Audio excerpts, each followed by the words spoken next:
My name is Frankie Joe Rukundo, representing BBC down here in Kampala. I'm going to have a chance to talk to different people in the streets in regards to Meghan Markle and Prince Harry's interview with Oprah, what it was all about, and what could have been their reaction. Full figure.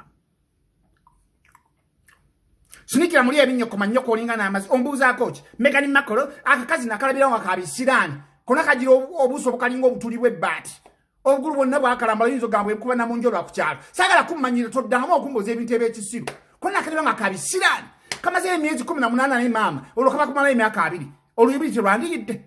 kona kaddene mu America tusinika binnyo twambuuza nga eby'ekisiru yinza n'okuppa ky'oluyi kati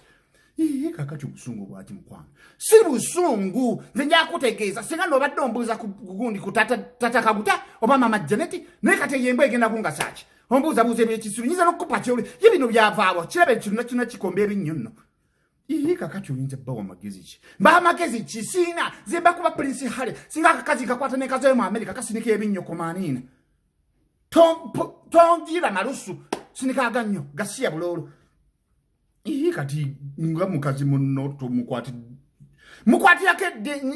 ekisa kali kaleeta empale nga kajja mu lubiri lw'abazungu si bangu kalina okitegeera kasinika agannyo komambuzi Harry yenna akoozimbye akalambadde yenna asiibuusa oyinza ogamba batalya nako kona kali awo kaleega enzinnyo gasiya buloolo saagala kummanyira ombuuzanga ebintu ebirimu amagezi gasiya buloolo stupid cantankerous.